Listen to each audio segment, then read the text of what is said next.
Bonjour, on se retrouve aujourd'hui pour une entrevue avec Cynthia Lissa Dubé, éditrice, autrice et présidente de la branche culturelle, un organisme qui a pour but de donner accès à la culture à la population de la région.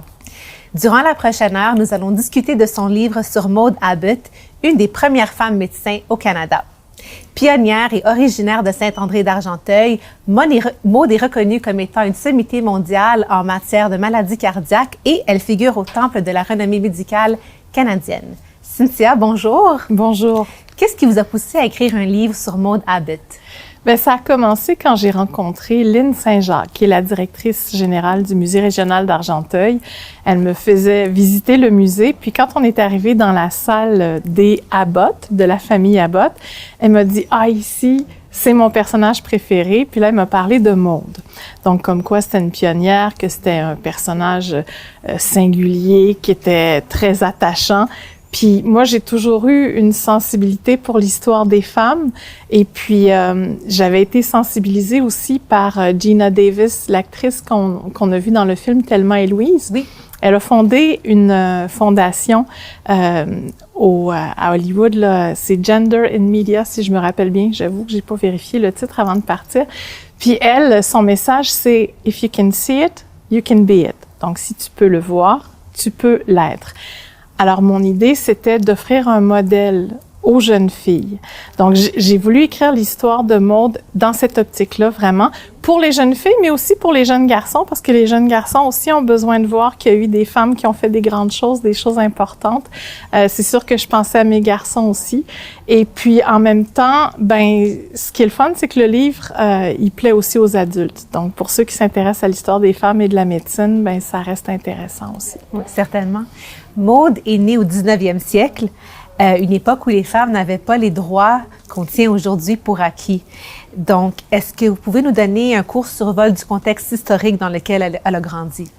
Bien, en fait, à son époque, là, il n'y avait pas beaucoup d'options. On devenait soit secrétaire, soit infirmière ou religieuse. Il y avait une autre profession aussi que j'oublie, mais en tout cas, il y avait tellement pas de choix. On allait à l'école jusqu'à temps qu'on n'ait plus besoin. Hein, quand on se marie, enseignante, c'est ça. Quand on enseignait, par exemple, dans des écoles de rang, ben, dès qu'on se mariait, on arrêtait. On faisait l'école jusqu'au secondaire, l'équivalent du secondaire. Aujourd'hui, c'est tout. C'était même mal vu. Des femmes décourageaient leurs fils d'épouser des femmes qui avaient de l'éducation. On appelait ça les bas bleus. Ça, c'est une expression qui vient de Molière, qui parlait des femmes savantes. Hein. Il y a une de ses pièces qui s'appelle « Les femmes savantes ». Et puis, c'est drôle parce que c'est une expression qui est encore utilisée en France aujourd'hui. Je l'ai lu récemment dans un livre de Catherine Pancol. Donc, les femmes savantes, c'est des bas bleus. Ça veut dire que c'est des femmes qui s'habillent mal, qui sont désagréables, qui n'ont pas de classe. Donc, les femmes étaient vues comme des personnes qui devaient rendre la vie sociale agréable. On devait jouer un rôle facilitant, on pouvait faire des activités bénévoles, ça c'était bien vu, mais la place de la femme, ça restait à la maison. Quand Maude va se battre pour avoir accès à l'éducation en médecine, ben elle va se faire dire, voyons donc, qu'est-ce qui se passe si la femme doit ajuster son corset ou si elle doit ajuster son bonnet avant d'aller en chirurgie, ça se fait pas, comme si les femmes avaient nécessairement ces préoccupations-là. Comme si c'était des arguments valides. Exactement. On disait que c'était des êtres qui étaient trop émotifs, que les menstruations les rendaient inaptes à toute pensée rationnelle. Donc, elle arrive dans un climat où il n'y a pas beaucoup d'attrait dans la vie publique, dans la vie professionnelle. Ça n'existe pas, ça. Au début du livre, vous expliquez que Maude et sa sœur Alice ont perdu leurs parents à un jeune âge. Leur mère a la tuberculose et leur père les a quittés pour aller vivre aux États-Unis. Est-ce qu'on sait pourquoi leur père les a quittés? Il y a toute une histoire de scandale qui est pas vraiment résolu. Il existe des théories qui n'ont jamais été vraiment complètement prouvées, là, même si il y en a qui en sont convaincus. Fait que Lynn m'a demandé de pas nécessairement aller de ce côté-là, mais c'était de l'ordre du scandale. Fait que son père est parti pour justement pas subir ce scandale-là, puis il a recommencé sa vie. Puis Maude va essayer de reprendre contact avec lui, mais ça va pas rester comme relation. Donc, il est vraiment absent. C'est sa grand-mère qui va jouer vraiment un rôle important dans sa vie. Puis sa grand-mère, c'est une femme qui était très, très, très ouverte d'esprit pour son époque. Ah oui. Quelque chose qu'on n'aurait pas vu. Tu sais, je disais tout à l'heure que même les mères décourageaient leurs fils d'épouser des femmes intelligentes et éduquées. La grand-mère de Maude, elle, va plutôt l'encourager à faire qu'est-ce qu'elle veut, tout ce qu'elle désire. Oui. Elle va même lui dire qu'elle peut devenir ce qu'elle veut. C'est ça? Oui. Tout comme Gina Davis dans la citation que vous avez partagée tantôt. Oui, tout à fait.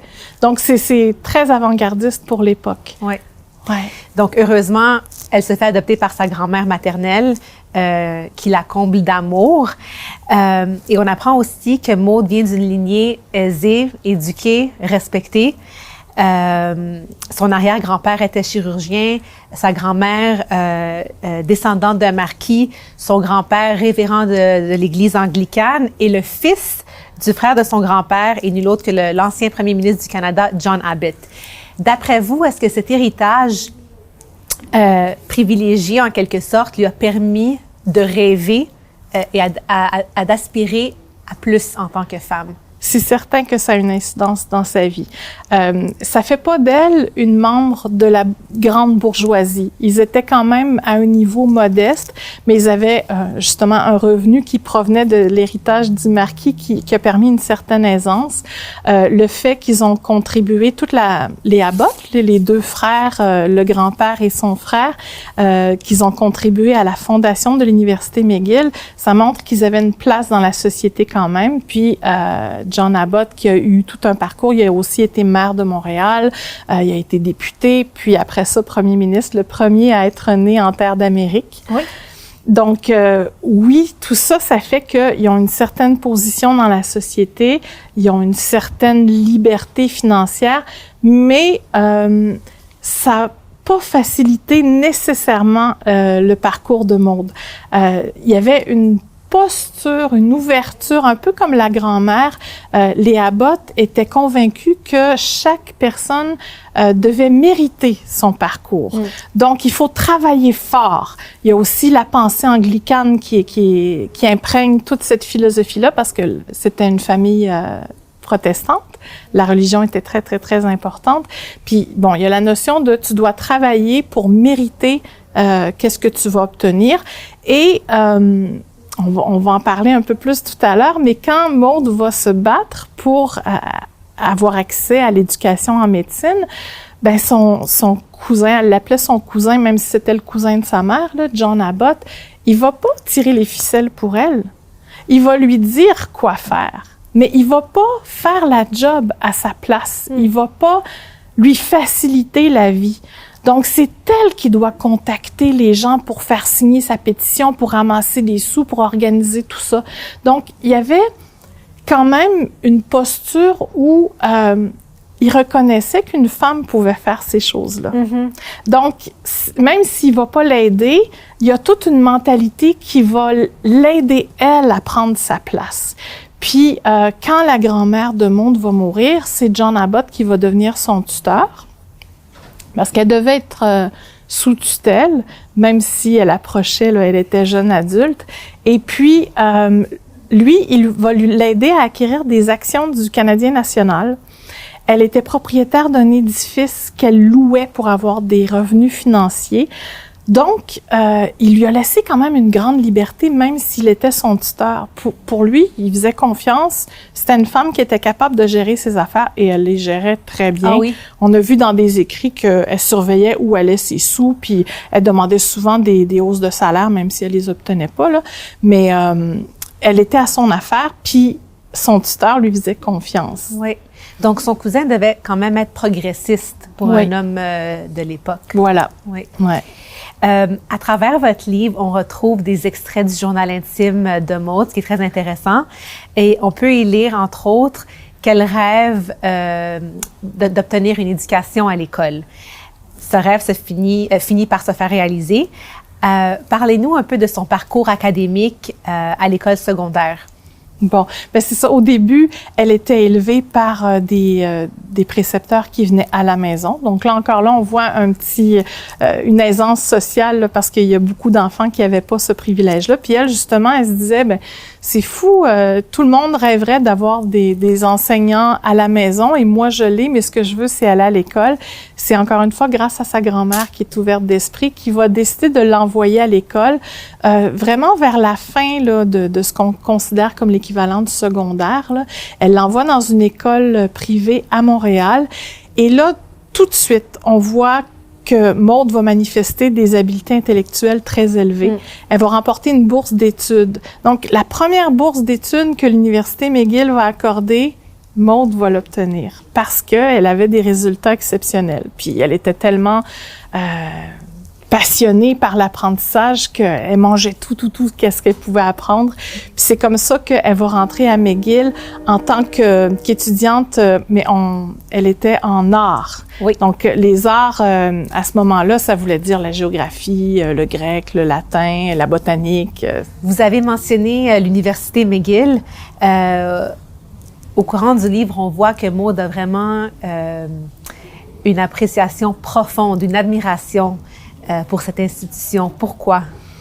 Ben, premièrement, il y a la fierté d'avoir son grand-père et l'oncle, en fait, le frère de son grand-père qui font partie des fondateurs de l'université. L'université a une excellente réputation. Et puis, entre autres, elle a une excellente réputation grâce à William Osler, qui est un des médecins qui a aidé à implanter l'université de la faculté de médecine. Et puis, ça va jouer un rôle, ça, plus tard, quand elle va devenir médecin. Je ne sais pas si je devance un peu la chronologie des faits ou si j'en parle tout de suite. On peut... il y a tellement de choses que j'aurais à dire que je ne sais plus dans quelle direction me lancer. Mais c'est ça, elle avait une... C'est que McGill était réputée à travers le monde. Et puis, tout comme aujourd'hui. Oui, ça s'est pas démenti. Ça s'est poursuivi finalement là. Donc c'est pour ça qu'elle tenait absolument à étudier à McGill. Elle aurait pu partir étudier aux États-Unis comme a fait Irma Levasseur.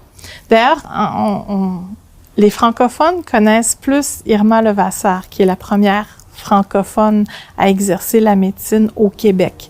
Alors que Maude, finalement, là je devance un peu, là, mais elle va graduer, ça se dit pas en français, elle va obtenir son diplôme quelques années avant Irma Levasseur. Donc c'est vraiment la deuxième à être diplômée au Québec puis à exercer la médecine au Québec. Puis là, je suis en train de perdre mon fil. Je m'en irais dans toutes les directions. Retournons alors au début des études de Maude à McGill. Elle se fait admettre à la faculté des arts. Ouais. Et elle fait plusieurs rencontres là-bas. Elle se fait des amis qui partagent la même pensée qu'elle, mais elle est aussi confrontée au sexisme de l'époque. Donc, parlez-nous un peu des hauts et des bas qu'elle a connus durant ces années-là, autant du côté personnel qu'académique. OK. Ben, dans le programme des arts, c'est moins évident. En fait, la première manifestation, c'est qu'on n'arrivait pas à croire que les femmes puissent étudier dans les mêmes groupes que les hommes. Donc, ça prenait un chaperon pour être présente pendant les cours. Il y avait une femme qui était là juste pour ça, qui faisait son petit tricot en arrière dans la salle de cours et qui était là pour surveiller que les chastes oreilles de ces dames soient bien respectées. OK. Donc ça, c'est la première manifestation. Mais sinon, dans l'univers, dans leur petit groupe, elles étaient quand même relativement protégées. Elles ont développé une belle sororité. On les appelait les Donaldas. Alors, les Donaldas, à cause de Donald Smith, qui est en fait un riche homme d'affaires qui a fait beaucoup d'argent avec la compagnie de la baie d'Hudson, avec son implication dans le Canadien national. On se rend compte là, que c'est un petit monde, Montréal, puis Saint-André, Saint-André d'Argenteuil à cette époque-là, c'était presque la banlieue de Montréal. Là. C'était un endroit où les gens aimaient bien aller vivre, mais on travaillait, on œuvrait à Montréal. Là. Tout ça, c'était relié par train ou par bateau. Donc, Donald Smith avait été influencé par des femmes plus progressistes, c'est ce qu'on suppose, et c'est comme ça que lui aurait accepté de donner des sous pour aider à ce que les femmes aient accès à l'éducation. Donc, ça a été à la condition que lui paye, parce que là, si on doit avoir des classes séparées, pas seulement des femmes, c'est-à-dire pas seulement des hommes, mais en plus une classe de filles, bien, ça prenait des sous. C'est souvent l'argument qui était avancé pour dire, ben non, on peut pas éduquer les femmes parce qu'on n'a pas les sous. Alors lui vient répondre à ce besoin-là. Il vient apporter les fonds nécessaires pour que les femmes aient accès à l'éducation. Donc, on les appelle les Donaldas pour ça.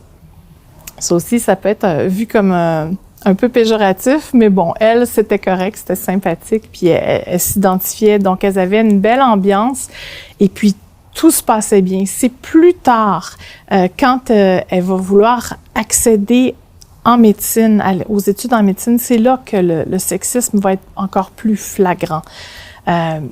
Et puis en fait, c'est ça qui est drôle, c'est que Maude, elle pensait pas nécessairement devenir médecin. Elle aurait pu faire n'importe quoi dans la vie, cette femme-là. Tout ce qu'elle voulait, c'était apprendre, aller à l'école. Elle était passionnée. Et puis, il y a sa meilleure amie qui s'appelle Mary-Belle Eastlake, qui était peintre, qui lui avait demandé « Qu'est-ce que tu aimerais faire dans la vie plus tard? » Elle dit « Moi, si je devenais pas peintre, parce que son amie savait déjà qu'elle allait devenir une peintre, et elle a été une peintre réputée mondialement aussi à son époque. » Elle a même fait le portrait de Maude, n'est-ce pas? Elle en a fait deux, à deux âges différents, dont un des peintres une des toiles qu'on retrouve sur le timbre de Poste Canada, c'est l'œuvre de sa meilleure amie Mary-Belle Eastlake. Puis là, on voit Maude avec son habit où elle reçoit le doctorat honoris causa de McGill en fin de carrière. Elle est âgée, donc une belle noblesse dans le port. Et puis, donc, Mary-Belle Eastlake lui dit, moi, si je devenais pas une peintre, ben je deviendrais médecin. Fait que là, ça donne une idée à Maude, mais pas plus que ça. Elle y pense. Et c'est là qu'elle va demander à sa grand-mère, « Est-ce que je pourrais devenir médecin? » Puis sa grand-mère va lui répondre, « Ma chère enfant, tu peux devenir tout ce que tu désires. » Mais c'est vraiment quand Maude va entendre le discours de diplômée de sa grande amie qui s'appelle Octavia Grace Ritchie, qui, elle, va revendiquer le droit pour les femmes d'être admises à la faculté de médecine. D'ailleurs, quand j'ai écrit la biographie de Maude, j'avoue que j'ai été séduite par Octavia Grace Ritchie, puis je me suis dit, oh, elle aussi, ça serait un personnage intéressant. Il y aurait toute une histoire à faire, mais c'est beaucoup de recherche, un livre historique, fait que je sais pas si je vais me lancer là-dedans, puis j'ai trouvé beaucoup moins d'archives sur Octavia Grace. Mais Octavia Grace va devenir vraiment une militante. Elle va travailler pour le droit de vote des femmes. Elle va travailler avec Casgrain, avec des grands noms de femmes qu'on connaît ici au Québec, mais on la connaît moins parce qu'elle est anglophone, encore une fois.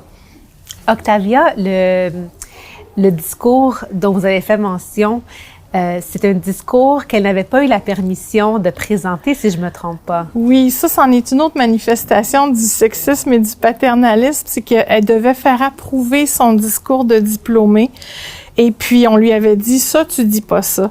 Et elle a bravé l'interdit. Elle l'a dit quand même. Ça a suscité des huées, des acclamations dans la foule.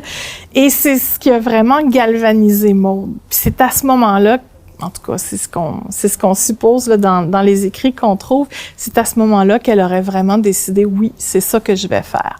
Est-ce que c'était dans le but de vouloir bousculer l'ordre établi? Pas nécessairement, parce que Maude, c'est une bonne étudiante, c'est une personne sage, elle est assez conformiste, elle elle n'a pas envie de faire des vagues. Quand elle a fait des pétitions pour pouvoir avoir le droit d'étudier en médecine, ça la rendait mal à l'aise. Elle avait peur de faire des vagues, elle avait peur de nuire à sa réputation. Oui, elle n'est pas provocatrice, en d'autres Vraiment mots. pas. Oui. Puis en fait, c'est elle qui a prononcé le discours de diplômée après Octavia, parce qu'elle étudiait une année après Octavia. Bon, elles n'étaient pas beaucoup, donc elles se côtoyaient, mais elle n'a pas été diplômée la même année. Donc, quand elle-même a fait son diplôme, elle fait son discours pour obtenir son diplôme, elle disait que il fallait qu'on travaille pour mériter. Je reviens encore à la philosophie des Abbott. Donc, il faut mériter son sort. Puis les femmes, elles ont pas à revendiquer, elles ont juste à travailler. Puis comme ça, elles vont démontrer qu'elles ont autant de mérite que les hommes. C'était toute sa philosophie. Donc, pour elle, elle a jamais eu à faire partie de groupes féministes.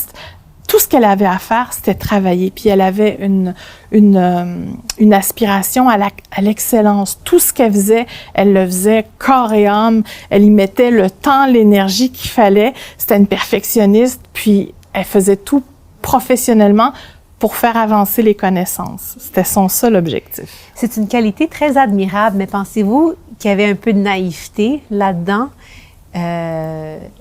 C'est-à-dire... Le fait de penser qu'il faut juste travailler fort et qu'il n'y a pas une société qui oppose ce cheminement de la femme. Tellement. C'est sûr que moi, aujourd'hui, à l'époque où je vis en tant que féministe, c'est ce que je pense. En même temps, si Maude avait passé du temps à faire du militantisme, elle n'aurait pas passé autant de temps à travailler sur sa carrière. Donc, peut-être qu'elle n'aurait pas fait avancer la science autant.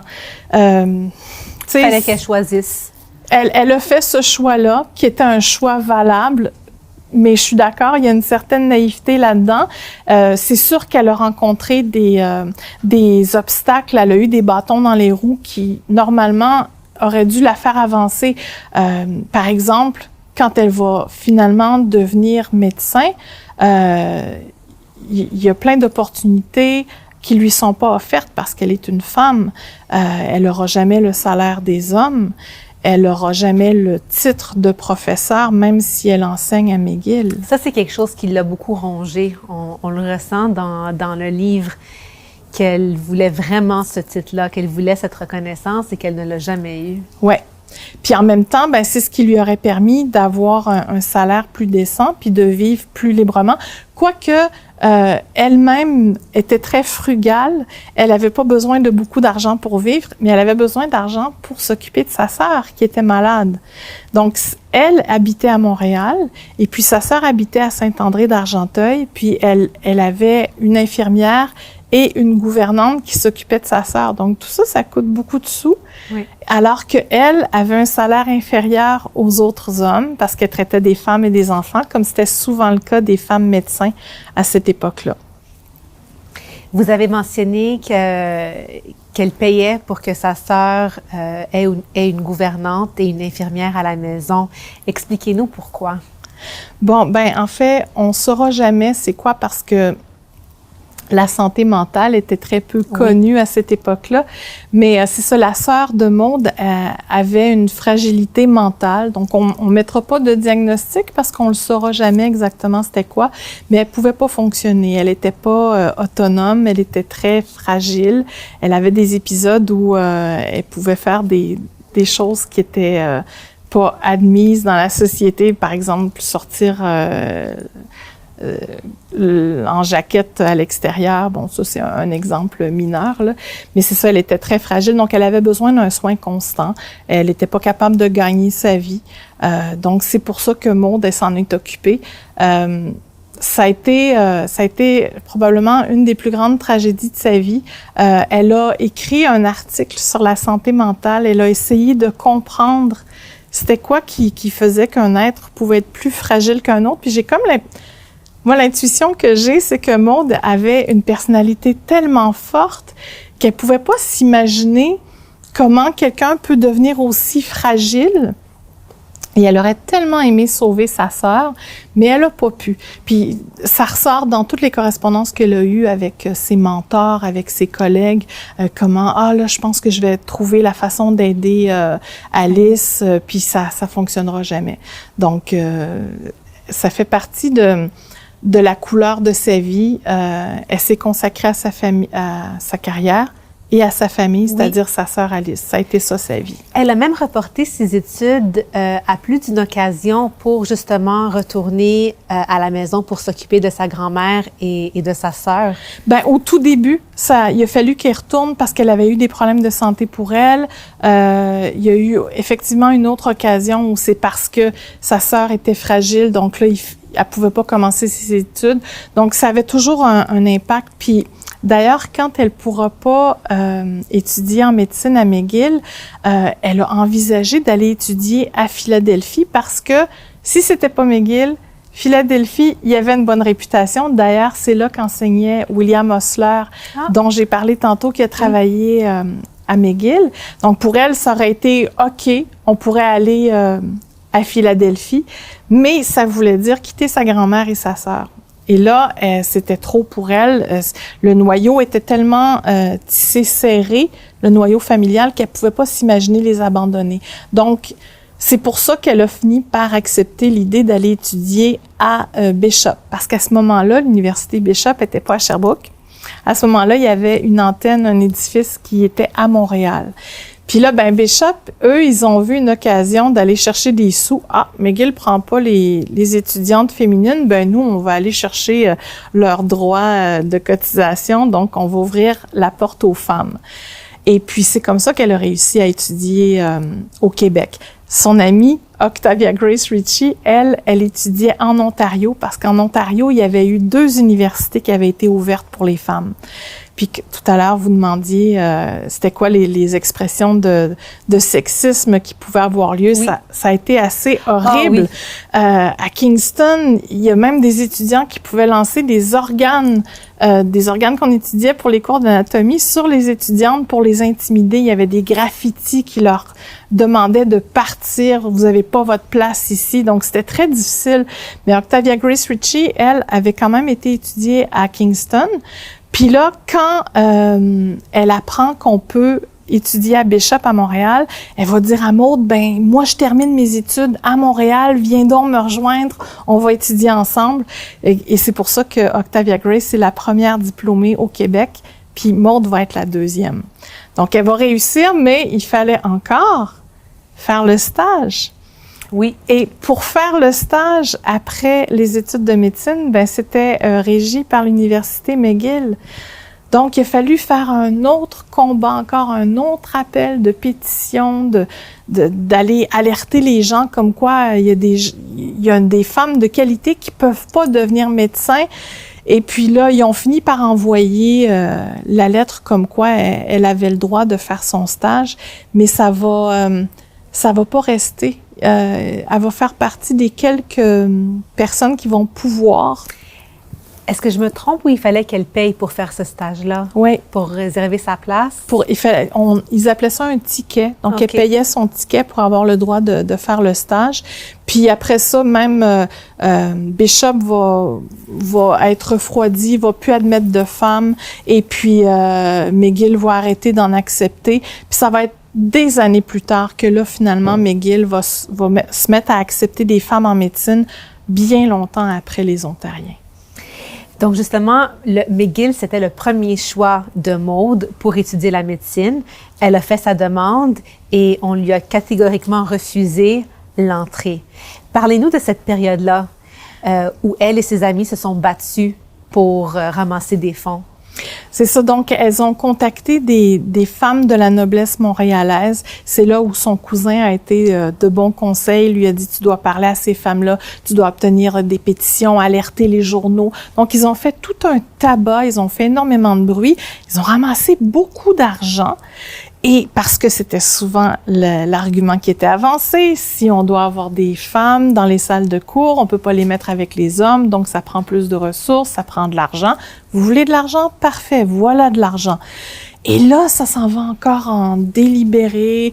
C'est tel organisme, telle institution qui doit en discuter. Non, c'est tel autre comité. Ça va durer 1 an. 1 an à se renvoyer la balle, puis finalement, tout ça, ça va se terminer en queue de poisson. On va finir par dire non, ça se peut pas. Donc, il y a eu énormément d'énergie qui ont été mises là-dedans, puis ça s'est terminé abruptement. En fait, c'est comme un effet d'usure qui s'est passé. Puis là, elle a fini par accepter d'aller étudier ailleurs contre son gré, finalement, là. À Bishop. À Bishop. Donc, Maud finit par recevoir son diplôme en médecine de l'Université Bishop. Qu'est-ce qui se passe après? Ça se termine pas là. Elle aurait pu pratiquer la médecine en ouvrant un cabinet en clinique privée, mais ce qui se faisait à cette époque-là, c'était une spécialisation en Europe. Donc, elle va partir en voyage pour aller se spécialiser, elle croyait, en gynécologie. C'était son objectif de départ. Et là, sa grand-mère décède, donc elle décide d'amener sa sœur avec elle pour lui servir de chaperon. Sa sœur était plus âgée, et puis aussi parce qu'elle voulait pas laisser sa sœur toute seule. Sa sœur pratiquait le piano, donc sa sœur allait apprendre avec des grands maîtres aussi. Et là, pendant le voyage en Europe, c'est là qu'on va voir un des plus grands talents de Maud. Elle va être capable de tisser des liens, d'aller chercher des alliés, d'aller chercher de l'aide. Donc, à chaque endroit où elle allait étudier, où elle allait faire un stage, elle allait rencontrer quelqu'un qui allait lui donner une lettre de référence pour l'amener ailleurs, faire un autre stage, une autre rencontre. Donc, elle va se promener en Angleterre, en Suisse, en Allemagne, en Autriche, et elle va faire différents stages, et elle va se rendre compte que finalement, la gynécologie, c'est peut-être pas ce qui l'intéresse. Elle va développer, entre autres, un intérêt pour la santé mentale, mais aussi, en fait, elle va se rendre compte, c'est pas là encore la cardiologie, mais elle va se rendre compte que c'est très important tout ce qui est comment on appelle ça, donc l'hygiène féminine? Médicale. Ah, OK. Non, quand on doit opérer, Okay. parce qu'elle va apprendre beaucoup dans ses stages à ce niveau-là. Mais c'est aussi en Europe où sa sœur va éprouver ses premiers épisodes de maladie mentale. Donc là, elle va placer sa sœur dans un hôpital psychiatrique en Écosse. Et là, ça va être un épisode tellement déchirant pour elle parce qu'elle va se demander si elle doit placer Alice ou si elle doit la garder avec elle, puis elle veut pas la placer, elle se sent redevable, elle se sent responsable, donc ça va être un épisode très difficile pour elle, et puis elle va décider finalement de la garder avec elle, et c'est quand elle va revenir à Montréal que là, elle va décider de la placer à la maison à Saint-André d'Argenteuil. Et quand elle revient, là, elle a appris énormément de choses, elle a un gros bagage, elle va ouvrir sa première clinique. Donc, une clinique pour traiter les femmes et les enfants. C'est ce que les femmes faisaient d'habitude à cette époque-là. Et là, quand je parle de son talent à établir des liens, quand je parle de sa passion pour apprendre, mais tout ça, ça la construit, puis ça construit sa carrière. Elle va assister à des conférences, puis là, elle devient complètement fascinée par un sujet de conférence. Donc, elle va voir le conférencier, elle lui en parle. Lui, il est impressionné par cette jeune fille brillante, puis il va décider de lui dire, va voir tel professeur au musée médical à McGill. Peut-être qu'il y aurait quelque chose pour toi. Puis c'est à travers ces relations-là qu'elle va devenir l'assistante conservatrice du musée médical de McGill. Et ça, c'est la pièce maîtresse dans son parcours. D'ailleurs, en 2019, quand le ministère de la Culture et des Communications va la reconnaître comme personnage historique, ils vont mentionner qu'elle a révolutionné l'enseignement de la médecine et qu'elle a révolutionné aussi la muséologie médicale. Donc, c'est quand qu'elle devient assistante conservatrice qu'elle va être en présence d'une collection d'artefacts dans des bocaux, là. On avait des des morceaux de corps qui étaient dans du formol, là, puis tout ça dans un musée, mais qui prenait la poussière, qui était dispersée. Elle va prendre tout ça, elle va en faire une classification, elle va s'inspirer des bibliothèques. Tu sais, on est dans une bibliothèque, ben c'est ça qui va inspirer Maude à bâtir tout un système de classification pour le musée médical. Et c'est la première à faire ça. Donc là, elle va donner des heures et des heures de travail là-dedans. Elle va révolutionner le musée médical. Et quand il y a des gens qui passent puis qui la regardent travailler, des étudiants, ben ils vont aller la voir. C'est intéressant. Qu'est-ce que tu fais? Fait que là, avec une tasse de thé, elle leur parle. Puis elle parle avec un débit élevé. Puis ils n'arrivent pas toujours à la suivre, mais elle est tellement passionnée puis elle est tellement intéressante qu'ils la suivent. Et plus ça va, plus les groupes grossissent. Plus il y a de gens qui viennent assister à ces présentations et ça devient des cours officiellement. C'est comme ça qu'elle devient enseignante, qu'elle devient professeure à l'université. Et là, ces cours maintenant sont inscrits dans le cursus scolaire. Alors, elle a fini par devenir professeure à McGill? Sans avoir le titre. OK. Donc, elle était conférencière, elle était présentatrice et tout le long de sa carrière, elle va demander le titre de professeur parce que le salaire serait venu avec. Et puis là, elle avait des projets de recherche parce que, comme je disais, elle, sa préoccupation, c'était de faire avancer la science. Donc, elle avait besoin de financement pour ses projets de recherche. Et puis, jamais il y avait le salaire qui venait avec. Pourquoi l'université s'est montrée aussi fermée à l'idée de la rendre professeure? C'est carrément la mentalité de l'époque. Mais pourtant, il y avait des changements en cours. Oui, mais McGill était très conservatrice. C'est une université qui est restée, c'est une des dernières au Canada à avoir admis les femmes en médecine. Donc, c'était long de changer les mentalités. Il y avait énormément de ses collègues qui l'appelait Mademoiselle Abbott. Jamais il disait Docteur Abbott, même si elle avait le titre, même si elle avait les diplômes. Ses collaborateurs proches pouvaient l'appeler Docteur Abbott, mais pas la plupart. Et d'ailleurs, c'est pour ça que le livre s'appelle Docteur Maude, parce que je voulais lui redonner ce titre-là qu'on lui avait volé, qu'on lui avait pas donné. Et puis, je peux dire aussi que c'est quand même, c'est l'idée de Robert Simard, l'historien. Ah. Quand j'ai discuté avec lui, il a dit « Ah, tu pourrais appeler ton livre Docteur Maude », fait que... Est-ce que le refus de l'appeler Docteur Maude, c'est parce que ça aurait été d'une certaine façon de la mettre sur un pied d'égalité avec les hommes? Sûrement. Sûrement. Les hommes avaient beaucoup à perdre. Ils avaient le monopole de la clientèle, ils avaient les honoraires, ils avaient le statut d'avoir une femme qui vient jouer dans leur plate-bande, ben ça leur enlève une clientèle. C'est pour ça que les hommes ont résisté beaucoup à ce que les femmes deviennent femmes médecins. Puis quand les femmes pouvaient avoir accès à une femme médecin, elles préféraient de loin aller voir une femme médecin. Oui. Surtout pour son intimité. C'est pour ça qu'il y a beaucoup de femmes médecins qui allaient en gynécologie, là. Oui. Il y a présentement une exposition sur Maude Abbott au musée d'Argenteuil. Quelle est l'importance de cette exposition et plus précisément l'importance de Maude dans la région? En fait, c'est une exposition virtuelle qui s'appelle « Sur les pas de Maude Abbott », qui a été faite par Robert Simard, par Ariane Bradley, archiviste au musée, par Lynn Saint-Jacques. Ça permet à la région de redonner son titre de pionnière, d'être fière d'une femme qui a joué un rôle si important dans la région. Puis en plus, Maude... elle était tellement passionnée par tout ce qu'elle faisait. Elle a fait énormément d'écrits scientifiques, mais aussi beaucoup d'écrits historiques. Et c'est elle qui a fondé le Musée régional d'Argenteuil, en fait, avec le docteur Benjamin Whale, qui était aussi un résident de Saint-André d'Argenteuil. Donc, le musée, aujourd'hui, ça fait partie de son héritage. Et c'est vraiment impressionnant, tout ce qu'elle a à son nom, Maude Abbott. Oui, c'est une femme qui travaillait 14 heures par jour. On dit que quand elle était au musée, là, il y a des étudiants des fois qui passaient vite pour être sûrs de ne pas se faire accrocher par elle parce qu'ils savaient qu'elle allait leur dire « Peux-tu m'aider?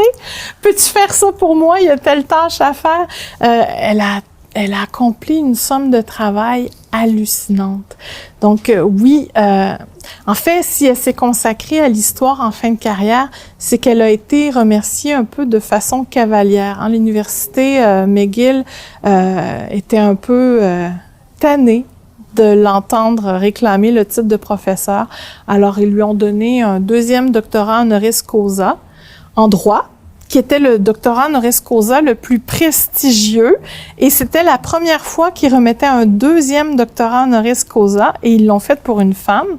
C'est quand même paradoxal tout ça, là. Ils lui ont donné ce privilège-là. Puis, allez, prends ta retraite. Mais elle n'était pas prête à prendre sa retraite. Elle avait d'autres projets de recherche. Fait qu'elle est partie faire une série de conférences aux États-Unis, à San Francisco. Mais après ça, elle s'est donnée corps et âme aussi à écrire des articles historiques pour un journal montréalais où elle parlait de l'histoire de St. Andrews, parce que ça s'appelait St. Andrews à cette époque-là. Donc, c'est ça. À son époque, là, même si elle n'a jamais eu la reconnaissance de McGill, Maude était une sommité mondiale, puis il y a des jeunes étudiants qui venaient d'Europe pour étudier spécifiquement avec elle. Quand elle se promenait, elle revenait toujours avec des artefacts qu'on lui donnait. On lui envoyait aussi des artefacts par la poste, donc des organes carrément. Là, on envoyait ça par la poste pour que ça fasse partie de sa collection au musée. Elle avait un réseau phénoménal. Elle était bien connectée. Elle était capable de tisser des liens autant avec les politiciens qu'avec les personnes ordinaires. Quand on parle de sa contribution à Saint-André d'Argenteuil, était très préoccupée par sa communauté.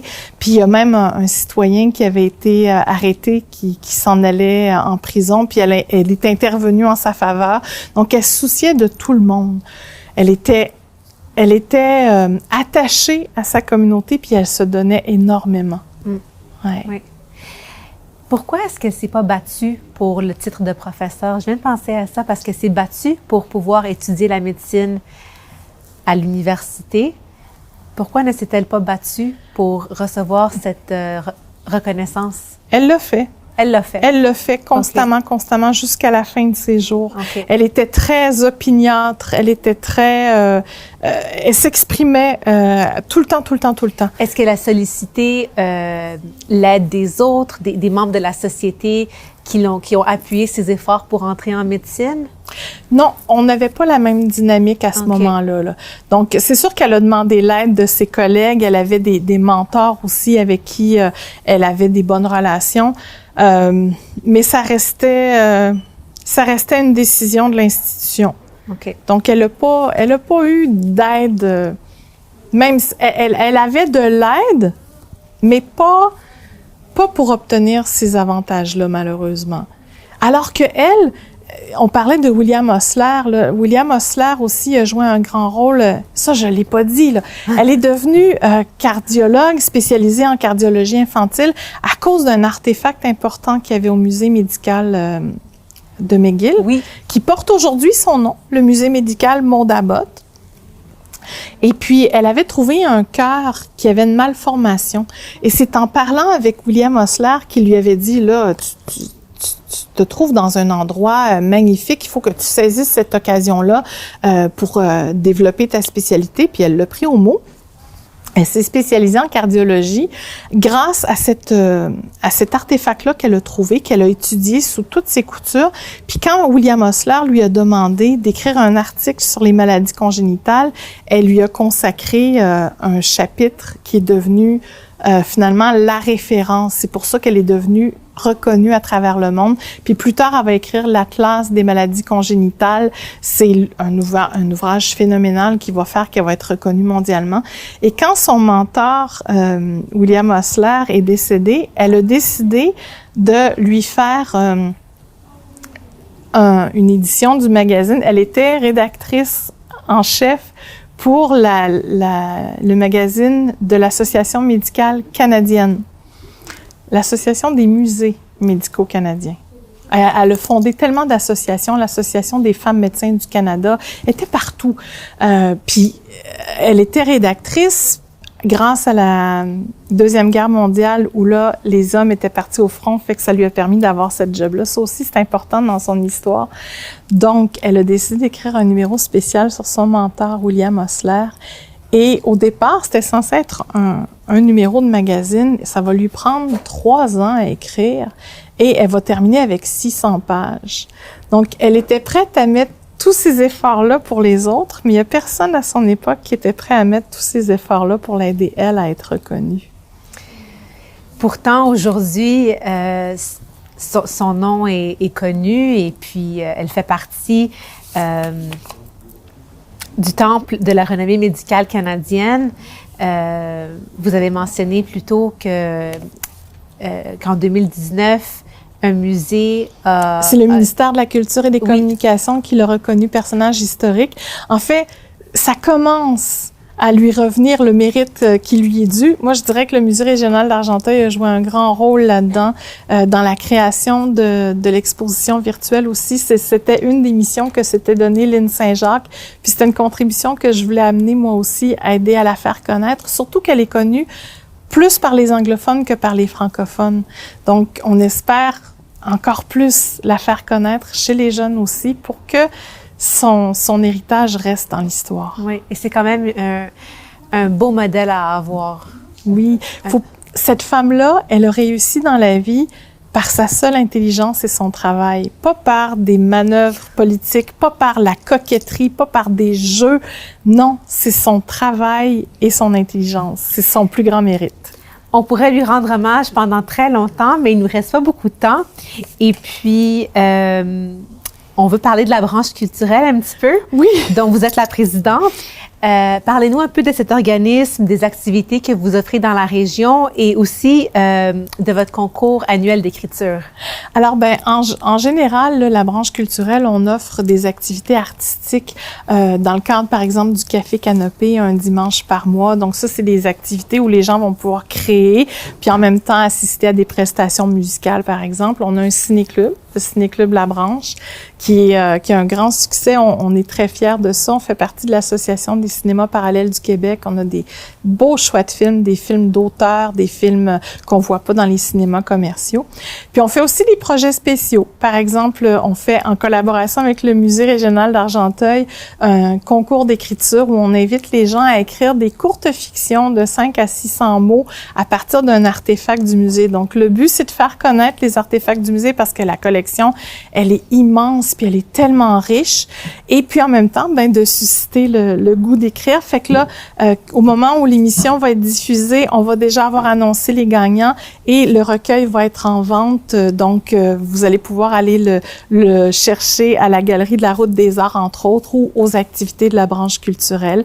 Donc, ça ressemble à ce genre de choses-là qu'on peut faire. Et le concours va être relancé l'an prochain? On espère ça.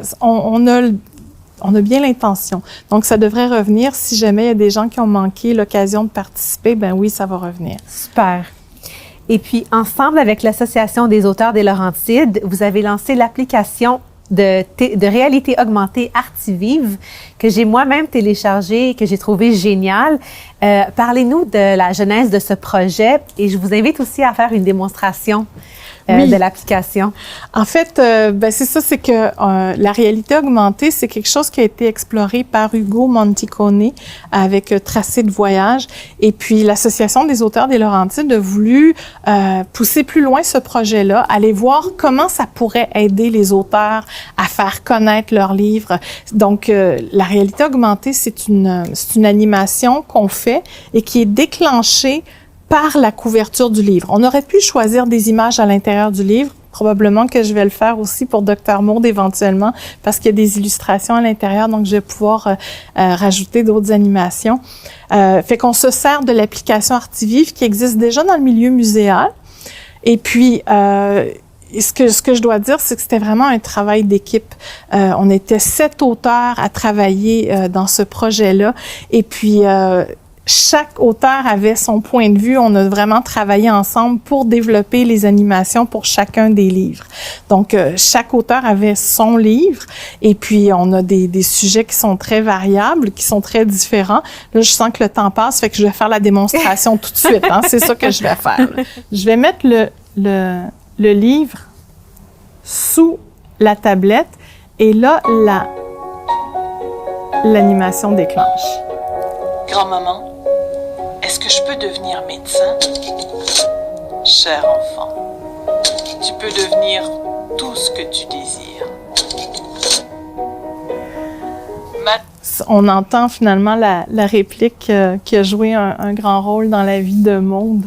Alors, ce que j'aimais dans cette réalité augmentée-là, c'est que plutôt que d'avoir les illustrations à l'aquarelle et au crayon qu'il y a à l'intérieur du livre, ben là, on a les photos originales. Donc, ça rajoute finalement un contenu à la réalité augmentée. Notre but, c'est d'arriver à toucher l'émotion au cœur du livre, puis à donner envie au lecteur d'aller lire l'histoire, d'aller encore plus profondément dans le sujet.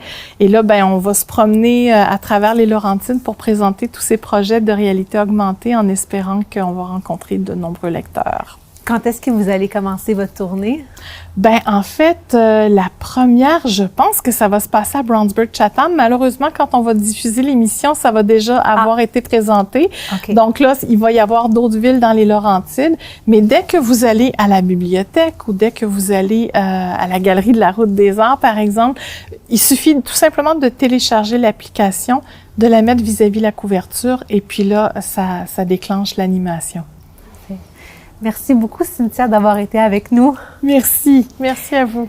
Pour en apprendre davantage au sujet de Maude Abbott, on vous invite à visiter l'exposition virtuelle du Musée d'Argenteuil sur histoiredecheznous.ca et de vous procurer le livre de Cynthia, bien évidemment. On vous invite aussi à télécharger l'application Artivive et de visiter le site web de la branche culturelle pour rester à l'affût des activités de la région. Merci d'avoir été avec nous et à la prochaine.